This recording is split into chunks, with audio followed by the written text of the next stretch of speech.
जो हमारी डिमांड्स है, मांगे हैं, वित्त मंत्री के जवाब आने के बाद उस पर पूरा सदन चर्चा कर रहा है।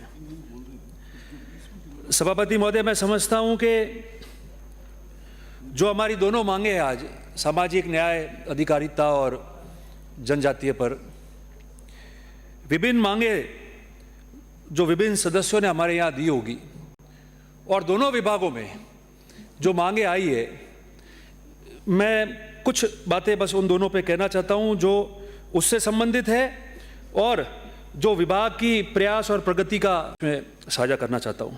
सभापति महोदय, सामाजिक न्याय आज हमारे इस प्रदेश के अंदर विभिन्न मंत्रालय, विभिन्न विभागों के अंदर सामाजिक न्याय और अधिकारिता का इतना बड़ा विभाग है और उसके अंदर विभिन्न योजनाएं जो छात्रों से लेकर, दिव्यांगों से लेकर, बुजुर्गों से लेकर निष्क्रमण पशुपालक हो, उनके छात्र छात्राओं को पढ़ाई के लिए सुविधा देने के लिए, छात्रवृत्ति देने के लिए, लाभान्वित करने के लिए इस विभाग को चलाया जा रहा है। आजाद हिंदुस्तान या राजस्थान में लोकतांत्रिक प्रक्रिया के बाद चुनी हुई सरकारें जब भी आई, तब भी हमने देखा है कि इस विभाग के माध्यम से जो समाज पीछे छूट गए उनको जोड़ने के लिए, उनको आगे लाने के लिए हम लोगों ने काम किया। आज हमारी स्थिति क्या बन रही है, मैं आपके माध्यम से अवगत कराना चाहता हूं सरकार को। सरकारें कोई भी रही हो, मगर हमने इस विभागों को चलाया, इसका संचालन कराया, विभिन्न योजनाओं में विभिन्न घोषणाएं की होगी, मगर इसको धरातल तक पहुंचाने के लिए जो कमियां हमारी रह गई, अगर उस पर हम कार्य नहीं करेंगे तो जो ये छात्र छात्राएं, ये जो दिव्यांग जो आपके भरोसे बैठे हैं, वो भविष्य में जो है हमको माफ नहीं कर पाएंगे। मैं निवेदन करना चाहता हूं आपको कि सामाजिक न्याय के 5 सिद्धांत क्या थे। सामाजिक न्याय के बारे में विश्व के बड़े जो थिंक टैंक थे, विश्व के बड़े जो लेखक थे, नेता थे, और हमारे देश के अंदर भी भले गांधी जी रहे हो, बाबा साहब अम्बेडकर रहे हो, अन्य जो भी हमारे नेता या लेखक रहे हो, उन्होंने हमेशा ये कहा कि सामाजिक न्याय के 5 सिद्धांत रहे। और सामाजिक न्याय के 5 सिद्धांतों में संसाधनों तक पहुंच, समानता, भागीदारी, विविधता और मानव अधिकार की बात हमने कही है। और ये राजस्थान सरकार जो है हमारे सामाजिक न्याय के विभिन्न कार्यक्रमों में जब उसका प्रतिवेदन भी आता है तो उसमें इस बात को लिखती है। सभापति महोदय, आज ये जो छात्र, हमने किन छात्रों की बात हम कर रहे हैं?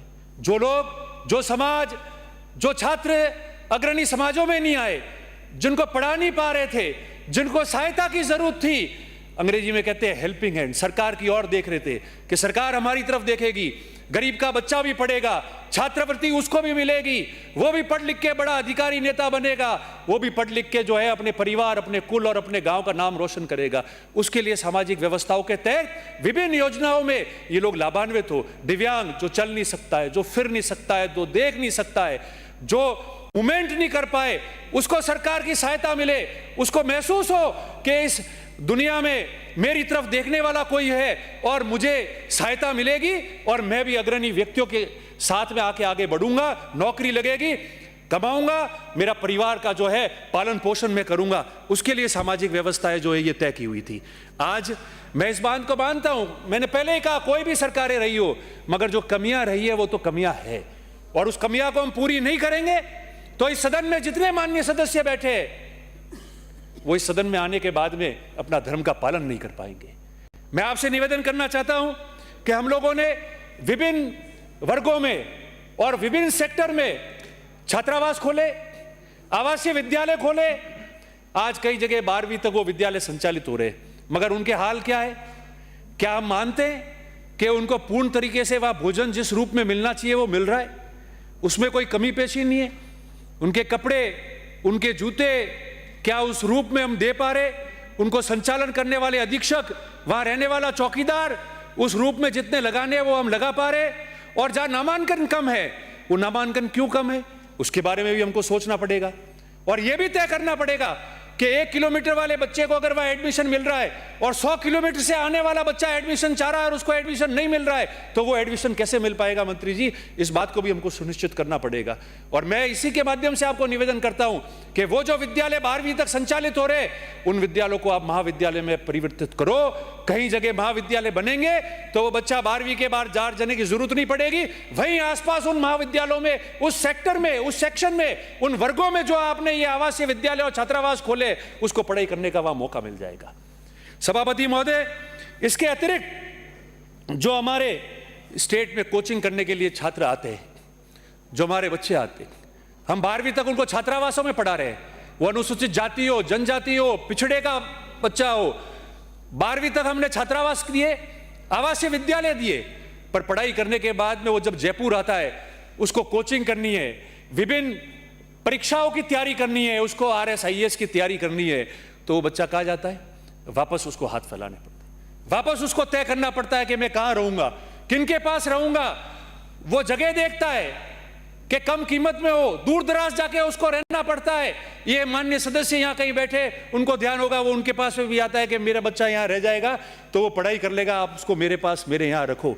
मैं आपसे निवेदन करना चाहता हूँ आपके माध्यम से मंत्री जी को कि मंत्री जी जब आप घोषणाएं करो, आप ये मादा दिखाओ और सरकार ये करे कि जो छात्रावास संचालित होकर और उनमें पढ़ के जो बच्चे जयपुर आएंगे, वो जो अनुसूचित जाति का हो, जनजाति का हो, पिछड़ा हो, जिनके छात्रावास आपके विभाग के माध्यम से संचालित हो रहे, उनके लिए हर 200 विधानसभा के अनुपात में, हर विधानसभा का अनुपात देकर और जयपुर के अंदर एक छात्रावास समाज कल्याण का बड़ा खोला जाए, जहां केवल कोचिंग करने वाला छात्र आके यहाँ पढ़े और उसके माता पिता को जो है एक्स्ट्रा भार उस पर नहीं लेना पड़े। ये मैं निवेदन आपसे करना चाहता हूँ। बाकी मैं आपसे एक और निवेदन करना चाहता हूँ कि जो हमारे निष्क्रमणीय पशुपालक है, जिनके आपने आवासीय विद्यालय विभिन्न सरकारों ने कई जगह खोले हैं, जिनके माता पिता अपने पशु लेके एक शहर से दूसरे शहर, एक राज्य से दूसरे राज्य में चले जाते हैं और उनके बच्चे जो है वो पढ़ नहीं पाते थे, उनके लिए हमने निष्क्रमणीय पशुपालकों के विद्यालय खोले हैं। मैं समझता हूं कि उनमें भी कहीं एक जगह उनको महाविद्यालय में परिवर्तित करना चाहिए। और मैं आपके माध्यम से मंत्री जी जब आप जवाब देंगे तो मैं आपसे मांग करता हूं कि हमारे राम सिंह जालोर में, सांचौर चितलवाना और बाकासर सेडवा, ये जो बॉर्डर है पूरा, वहाँ कई जगह देख के और निष्क्रमणीय जो पशुपालक है उनके लिए एक आवासीय विद्यालय और खोला जाए। ये आपके माननीय मंत्री महोदय से मैं मांग करूंगा। मैं 2 बातें और आपको कहना चाहता हूं विशेष योगजन के बारे में। आज जो दिव्यांग हैं, हम उनको विभिन्न स्कीमों में लाभान्वित तो करते हैं, मगर मैं आपसे ये निवेदन करना चाहता हूं कि ये पूर्ति हम पहले कैसे करेंगे। मैं सरकारों में नहीं जाना चाहता कि किस सरकार में भर्ती कितनी हुई, क्या है। इस मौके पे हम बजट में कह चुके हैं, मैं समाज कल्याण और उसी पे आपको बोलना चाहता हूं।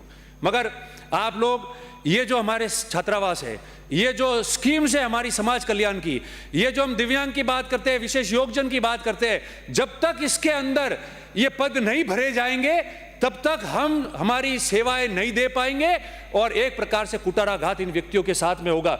मैं आपसे निवेदन करना चाहता हूं, आपके विभाग का जो प्रयास और प्रगति का 23-24 का जो था, उसके माध्यम से और उसके बाद वाला, मैं आपको सिर्फ ज़्यादा आंकड़े नहीं बताना चाहता, मगर सिर्फ इतना ही कहना चाहता हूं कि हमारे सामाजिक सुरक्षा के अधिकारियों के 150 के करीब पद खाली पड़े। हमारे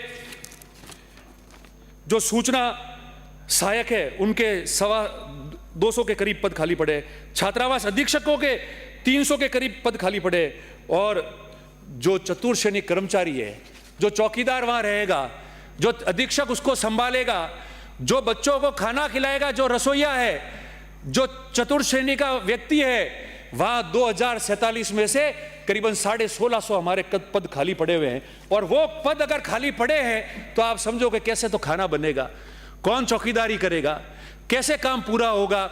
मैं मानता हूं कि अगर किसी विभाग के अगर अंदर बजट कम भी पड़ेगा तो चल सकता है, मगर समाज कल्याण, दिव्यांग और अधिकारिता जो विभाग है हमारा, उसके अंदर अगर पद नहीं भरे गए और जो आपके ब्लॉक लेवल के ऑफिसर अगर उसके अंदर प्लग नहीं भरे गए, एक ब्लॉक में एक ऑफिसर रहना चाहिए, उसके पास 3-3 चार्ज है, अगर वो चार्ज खत्म नहीं हुए तो इन बच्चों के साथ में और इस प्रदेश के भविष्य के साथ में और ये जो वर्ग इसमें लाभान्वित हो रहे उनके साथ में हम लोग जो है वो धोखा करे, कटुराघात हो रहा है। मैं ये आपसे निवेदन करना चाहता हूं। माननीय सभापति महोदय, विशेष योगजन की एक बात दो बातें कह के मेरी बात समाप्त करूंगा। विशेष योगजन में हम उनको लाभान्वित करना चाहते हैं। मेरा मंत्री महोदय से दो निवेदन है उनके बारे में। हम उनको स्कूटी की योजना से लाभान्वित करते हैं, वो ठीक बात है, और स्कूटी उनको देते हैं।